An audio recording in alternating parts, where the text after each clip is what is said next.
अस्सलाम वालेकुम। जैसा कि हम सब जानते हैं कि सुप्रीम कोर्ट ऑफ पाकिस्तान का फैसला अपने साथ कई सवालात को लेकर आया है। इसने कई सवालात को जन्म दिया है। अब इस सवालात का जवाब हम इस वीडियो में देखेंगे।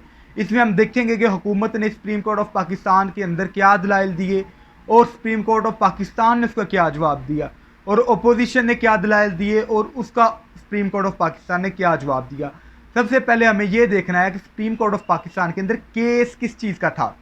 तीन चीज़ों का केस था। नंबर वन, स्पीकर की रूलिंग, जो डिप्टी स्पीकर ने रूलिंग दी है इसकी क्या हैसियत है, आया कि आइनी है या गैर आइनी। दूसरी चीज़ थी वज़ीर आज़म ऑफ पाकिस्तान इमरान खान का सदर पाकिस्तान को असम्बली तहलील करने की एडवाइस करना। तीसरी चीज़ इस केस के अंदर ये थी जो सदर पाकिस्तान ने उस एडवाइस पे अमल करते हुए असम्बली को तहलील किया। अब एक बात, छोटा सा पॉइंट ऑफ व्यू अपने जहन में रख लीजिए कि अगर स्पीकर की जो रूलिंग है वो सही करार पाती है तो जो वज़ीर आज़म की एडवाइस और सदर का जो फैसला है वो ठीक तस्वर होगा। तो सुप्रीम कोर्ट ऑफ पाकिस्तान में मेन जो केस था वो डिप्टी स्पीकर की रूलिंग का था। अब डिप्टी स्पीकर की रूलिंग के ऊपर जो हुकूमत पाकिस्तान ने सबसे पहला दलील दी वो आर्टिकल 69 का था।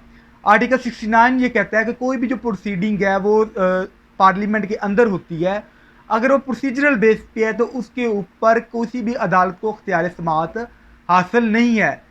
इस बात को सुप्रीम कोर्ट ऑफ पाकिस्तान ने इस तरह टैकल किया कि 2012 के अंदर यूसुफ रजा गिलानी साहब के केस के अंदर सुप्रीम कोर्ट ने जो स्पीकर की रूलिंग है उसको सेट असाइड किया था, उसको ख़त्म किया था, उसे सुना भी था और ख़त्म भी किया था।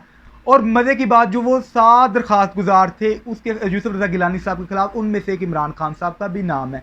उस केस की जजमेंट नोट कर लीजिए, PLD 2012 पेज 774 774। अच्छा, उस जजमेंट के अंदर ये था कि स्पीकर ने यूसुफ रजा गिलानी को सेव किया था कि जनाब ये ठीक है, और स्पीकर ने उनकी रूलिंग को सेट असाइड कर दिया था।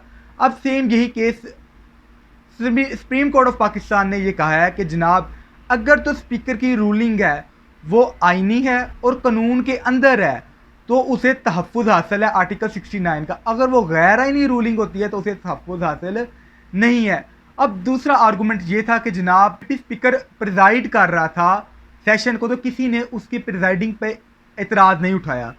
तो हुकूमत ने यह मौक़िफ़ अपनाया कि जनाब अगर एज अ डिप्टी स्पीकर जब स्पीकर के अख्तियारात को इस्तेमाल कर रहा था तो उसे नेशनल असम्बली रूल 28 की जो प्रिविलेज हासिल है, उसने जो बेहतर समझा उसने वो फैसला कर दिया।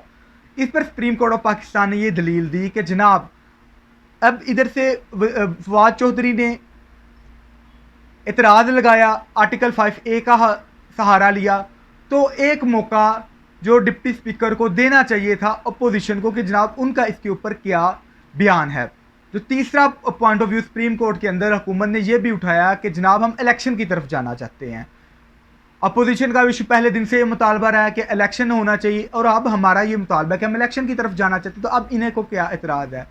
सुप्रीम कोर्ट ऑफ पाकिस्तान भी आखिरी वक्त तक इस बात पर कायल करने की कोशिश करती रही, अलबत्ता शहबाज शरीफ साहब को भी, लेकिन शहबाज शरीफ साहब ने कहा कि हम इंतखाबी इस्लाहात चाहते हैं, और इसके साथ साथ मरदमशुमारी का हवाला लेते हुए भी, किसकी प्ली लेते हुए भी जी, जो इलेक्शन कमीशन ने यह कह दिया कि हमें कम अज़ कम 6 माह रिक्वायर है इलेक्शन करवाने के अंदर।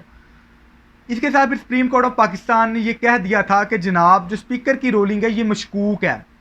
तो जब अटारनी जनरल ऑफ पाकिस्तान अपने आखिरी आर्गूमेंट कंक्लूड कर रहे थे सुप्रीम कोर्ट ऑफ पाकिस्तान के अंदर, तो उन्होंने ये बात बड़ी वाज़ह कर दी थी। उन्होंने कहा था कि जनाब मैं इधर स्पीकर की रूलिंग को डिफेंड नहीं कर रहा, मैं ये कह रहा हूँ कि इलेक्शन नए सिरे से हो।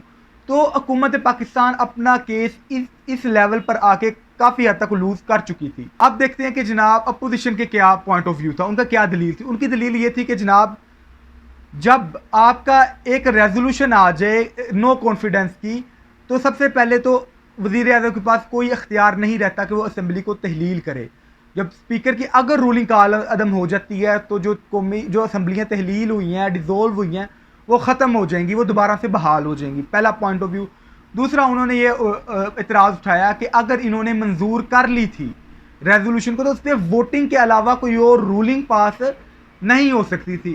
अलबत्ता अलमकसद ये कि सुप्रीम कोर्ट ऑफ पाकिस्तान ने दोनों के दलाइल सुनते हुए आइन की रोशनी में एक बड़ा बेहतरीन फ़ैसला किया। वो फैसला ये किया कि जनाब आइन को देखा जाएगा, न कि रूलिंग को। रूलिंग कालदम है, मुस्तरद की उन्होंने। अगर आप चाहते हैं कि मेरी वीडियो में कहीं मैं तोसीक करूं, मजीद एडिशन करूं, तो आप मुझे कमेंट सेक्शन में बता सकते हैं।